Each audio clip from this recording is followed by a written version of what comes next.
হাসিনা শাড়ি নিয়ে পালানোর সুযোগ পেয়েছে, কিন্তু মুদি ধুতি নিয়ে পালানোর সুযোগ পাবে না। গুজরাটের কসাই মুদিকে বলতে চাই, আগে নিজের পিছনে হাত দিয়ে দেখো তোমার কত দোষ রয়েছে। অন্যকে সাধুর আলাপ শোনাও, নিজেই তো চোর। তুমি নিজেই তো একজন চোর। আজকে তোমাদের দেশে মুসলমানরা যে নিরাপদ নয় এটা তুমি বুঝতে পারো না। আজকে তোমাদের দেশে সংখ্যালঘুরা যে নিরাপদ নয়, অন্য দেশের দিকে তুমি আঙ্গুল দাও, তোমার আঙ্গুল এখন ভেঙে ফেলা হবে। অন্য দেশের দিকে তুমি টেরা চোখে তাকাও, তোমার চোখকে উপড়ে ফেলা হবে।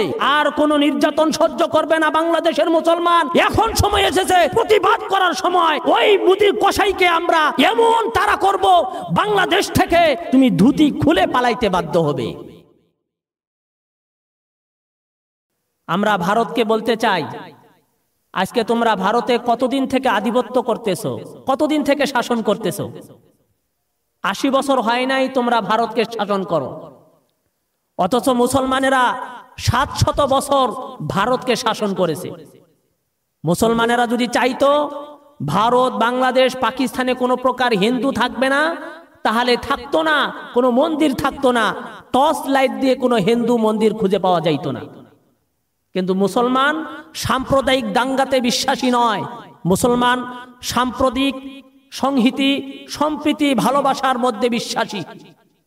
আজকে আমরা টুইটার খুললে, খবরের কাগজ খুললে সেই হলুদ সাংবাদিকদের কথাই আমরা বুঝতে পারি যে তারা বলতেছে আমরা নাকি সংখ্যালঘুদের উপরে হামলা করতেছি, তাদের মন্দির ভেঙে দিচ্ছি, তাদের মহিলাদের শাখা সিঁদুর খুলে বিবস্ত্র করে তাদেরকে উলঙ্গ করে আমরা পিটাচ্ছি। তারা আমাদের নামে এই বদনাম ছড়িয়ে ছিটিয়ে বেড়াচ্ছে।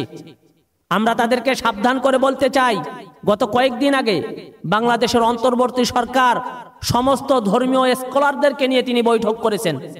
তিনি বলেছেন যে আমরা একটা ঐক্যবদ্ধ দেশ গড়তে চাই, যেখানে কোনো হিন্দু মুসলিমের দাঙ্গা থাকবে না, এবং সেখানে হিন্দুরা, সংখ্যালঘুদের বড় বড় নেতারাও তারা বলতে বাধ্য হয়েছে যে আমরা বাংলাদেশে নিরাপদে রয়েছি, আগের চেয়ে এখন অনেক নিরাপদে রয়েছি।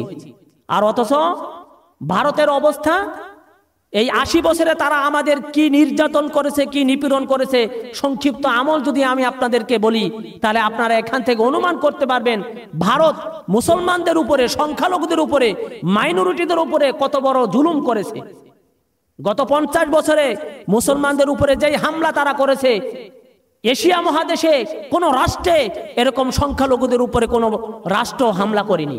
ভারত যেটা করেছে, ভারত নিন্দনীয় ভাবে যেটা করেছে সেটা হলো এই যে গরু খাওয়ার অপরাধে, গরু গোশত খাওয়ার অপরাধে গত 10 বছরে ভারত 15 জনেরও বেশিকে হত্যা করেছে, 15 জনের বেশিকে হত্যা করেছে। এটা কি সাম্প্রদায়িক দাঙ্গা নয়? ভারতকে বলতে চাই, ভারতের কাছে জবাব চাই, এটা কি সাম্প্রদায়িক দাঙ্গা নয়? আমরা দেখেছি কয়েক বছর আগে অনলাইনে যে ভারতে 2 জন মেয়েকে উলঙ্গ করে রাস্তায় তারা হাঁটাইয়েছে এবং ভিডিও করেছে, সোশ্যাল মিডিয়াতে তারা এটা ছেড়েছে। এটা কি সাম্প্রদায়িক দাঙ্গা নয়? ওই মেয়ে দুটির বাবা, তার ভাই যখন তাদেরকে বাঁচানোর জন্য এসেছে, তখন মেয়ের বাবা এবং ভাইকে অন্যায়ভাবে তারা হত্যা করেছে। এটা কি সাম্প্রদায়িক দাঙ্গা নয়? আমরা দেখেছি গত নভেম্বরের 24 তারিখে ভারতের উত্তরপ্রদেশের শাম্বল মসজিদে তারা হামলা করেছে। শুধু হামলা করে ক্ষান্ত হয়নি, সেখানকার 4 জন মুসল্লিকে সেখানেই তারা হত্যা করেছে। এটা কি সাম্প্রদায়িক দাঙ্গা নয়? এটা কি সাম্প্রদায়িক দাঙ্গা নয়? ভারত আমাদেরকে বলে সাম্প্রদায়িক দাঙ্গা। আসলে ওই যে চালুন আছে না, চালুনের পিছনে অনেক ছিদ্র, তারপরেও চালুন সুইকে বলে তোর পিছনে ছিদ্র কেন? আজকে আমরা সেই কসাই, গুজরাটের কসাই মুদিকে বলতে চাই, আগে নিজের পিছনে হাত দিয়ে দেখো তোমার কত দোষ রয়েছে। অন্যকে সাধুর আলাপ শোনাও, নিজেই তো চোর। তুমি নিজেই তো একজন চোর। আজকে তোমাদের দেশে মুসলমানরা যে নিরাপদ নয় এটা তুমি বুঝতে পারো না। আজকে তোমাদের দেশে সংখ্যালঘুরা যে নিরাপদ নয়, অন্য দেশের দিকে তুমি আঙ্গুল দাও, তোমার আঙ্গুল এখন ভেঙে ফেলা হবে। অন্য দেশের দিকে তুমি টেরা চোখে তাকাও, তোমার চোখকে উপড়ে ফেলা হবে।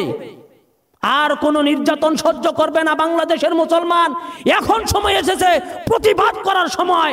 ওই মুদি কসাইকে আমরা এমন তাড়া করব, বাংলাদেশ থেকে শেখ হাসিনা শাড়ি নিয়ে পালানোর সুযোগ পেয়েছে, কিন্তু মুদি ধুতি নিয়ে পালানোর সুযোগ পাবে না।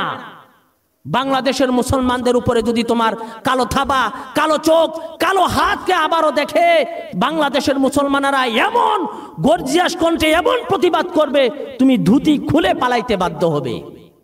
বাংলাদেশের মুসলমানেরা সাম্প্রদায়িক দাঙ্গায় বিশ্বাসী নয়, তারা সাম্প্রতিক সম্প্রীতি সংহতি ভালোবাসায় বিশ্বাসী।